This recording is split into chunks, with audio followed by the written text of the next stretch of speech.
महाराष्ट्र शासनाच्या सांस्कृतिक कार्य विभागाअंतर्गत सांस्कृतिक कार्य संचालनालय महाराष्ट्र राज्य मुंबई यांच्या वतीने आयोजित सोमनाथ स्वाभिमान पर्व निमित्त विशेष सांस्कृतिक कार्यक्रम आज त्र्यंबकेश्वर मंदिर परिसरात भक्तिमय आणि उत्साहपूर्ण वातावरणात संपन्न झाला। भारतीय संस्कृतीतील श्रद्धा, अध्यात्म आणि परंपरेचा गौरव जनमानसांपर्यंत पोहोचविणाऱ्या या कार्यक्रमास भाविक, कला रसिक आणि नागरिकांनी उत्स्फूर्त प्रतिसाद दिलाय। त्र्यंबकेश्वरच्या पवित्र वातावरणात आयोजित या कार्यक्रमात अभिनेत्री व कलाकार संस्कृती बालगुडे यांनी आपल्या प्रभावी अभिव्यक्ती आणि कलात्मक सादरीकरणातून भक्ती, अध्यात्म, संस्कृती आणि भारतीय परंपरेचे विविध पैलू प्रभावीपणे उलगडले। त्यांच्या सादरीकरणाने उपस्थितांना अध्यात्म आणि कलेचा अनोखा संगम अनुभवायला मिळाला। या कार्यक्रमास महाराष्ट्र राज्याचे सांस्कृतिक कार्य, इलेक्ट्रॉनिक्स, माहिती तंत्रज्ञान व कृत्रिम बुद्धिमत्ता विकास मंत्री ॲडव्होकेट आशिष शेलार यांची विशेष उपस्थिती लाभली आहे। भारतीय संस्कृतीतील अध्यात्म, श्रद्धा आणि परंपरेचे जतन व संवर्धन करण्यासाठी अशा सांस्कृतिक उपक्रमांची आवश्यकता असल्याचं यावेळी मान्यवरांनी नमूद केलंय। कार्यक्रमात श्री त्र्यंबकेश्वर संस्थान ट्रस्टचे अध्यक्ष विवेक लता रमेश सोनूने, धर्मदाय सहायुक्त 1 नाशिक हे उपस्थित होते। तसेच श्री त्र्यंबकेश्वर संस्थान ट्रस्टचे सचिव म्हणून श्री गोविंद छाया सुभाषराव जाधव, मुख्याधिकारी त्र्यंबक नगरपालिका यांनी कार्यक्रमाच्या आयोजनात भूमिका बजावली आहे। यावेळी विश्वस्त म्हणून श्री कैलास वसंतराव घुले, सौ रुपाली पंकज भूतडा, पुरुषोत्तम मधुकर कडलक, स्वप्नील दिलीप शेलार, मनोज विनायक थेटे, डॉक्टर सत्यप्रिय ज्ञानेश्वर शुक्ल आणि प्रदीप यादवराव तुंगार, तसेच त्र्यंबकेश्वर नगर परिषदच्या नगराध्यक्ष त्रिवेणीताई तुंगार, उपनगराध्यक्ष वेदिकाताई पाटणकर, नगरसेवक सूरज पाटील, नगरसेवक विष्णुभाऊ दोबाडे, नगरसेवक रत्नाताई कदम उपस्थित होते। भारतीय संस्कृतीमध्ये मंदिर परिसर हा केवळ धार्मिक श्रद्धेचा केंद्रबिंदू नसून सामाजिक, सांस्कृतिक आणि आध्यात्मिक जीवनाचा अविभाज्य भाग राहिला आहे। त्र्यंबकेश्वरच्या ऐतिहासिक आणि पावनभूमीत साकारलेल्या या कार्यक्रमातून भारतीय भक्ती परंपरेतील विविध भावविश्व, सांस्कृतिक मूल्य आणि आध्यात्मिक विचारांचे प्रभावी दर्शन घडले। संगीत, सांस्कृतिक अभिव्यक्ती आणि भक्तिमय वातावरणाच्या माध्यमातून भारतीय परंपरेतील समन्वय, सहिष्णुता आणि आध्यात्मिकतेचा संदेश समाजापर्यंत पोहोचविण्याचा प्रयत्न या कार्यक्रमातून करण्यात आलाय। श्रद्धा, संस्कृती आणि कला यांचा सुंदर संगम असलेला हा सोहळा उपस्थितांसाठी स्मरणीय ठरलाय। कार्यक्रमाच्या यशस्वी आयोजनासाठी सांस्कृतिक कार्य संचालनालय महाराष्ट्र राज्य मुंबई यांचे अधिकारी व कर्मचारी यांनी विशेष परिश्रम घेतलाय। वारंवार आक्रमण झाल्यानंतर सुद्धा आम्हाला आमची संस्कृती, आमचा धर्म, आमची परंपरा, आमची श्रद्धा, आमची अस्मिता याच्याशी आम्ही तडजोड करू शकत नाही। ही भूमिका आपल्या समाजाने घेतली आणि मग असं ऐतिहासिक एक पावन ज्याला आपण म्हणू मंदिर, हे आज हिंदुस्थानमध्ये ताज मानेने उभा आहे।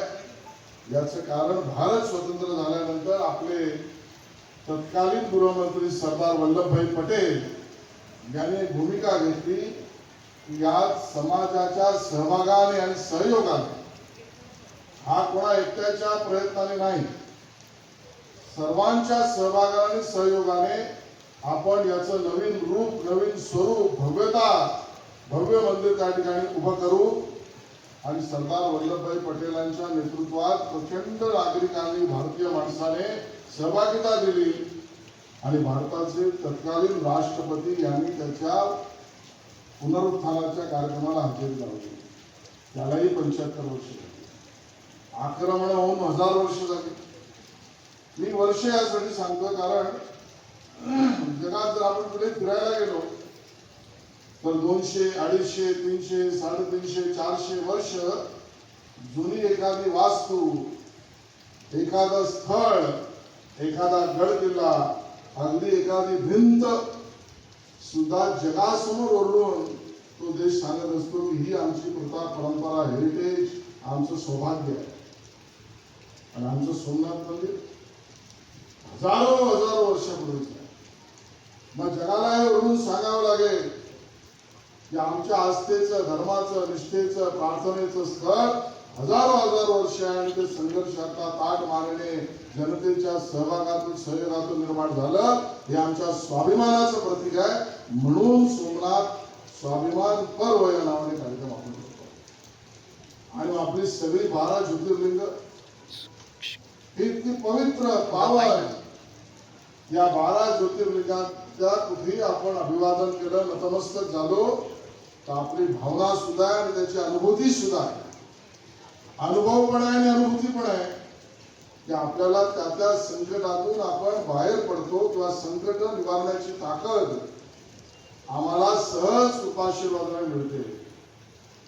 आणि म्हणून आजच्या या त्र्यंबकेश्वरच्या आपल्या ज्योतिर्लिंगाच्या इथे सुद्धा नतमस्तक व्हावं आणि स्वाभिमान पर्वात ज्योतिर्लिंगाचाही आमचा स्वाभिमान आहे असं संपूर्ण 12 ज्योतिर्लिंगात जो कार्यक्रम होतोय त्यातला महत्वाचा कार्यक्रम आज या ठिकाणी आपण करतो.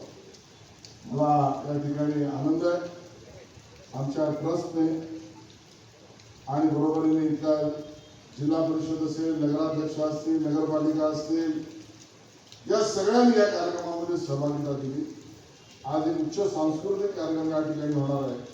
तो सुद्धा आपले कला, आपलं नृत्य याचं प्रदर्शन करणारा कार्यक्रम आहे.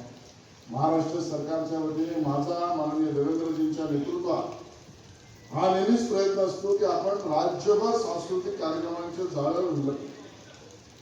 माननीय नरेंद्र मोदीजी स्वतः सोमनाथच्या मंदिराला पंतप्रधान म्हणून या शताब्दी ब्युरो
रिपोर्ट, नाशिक लोकशाही न्यूज, नाशिक.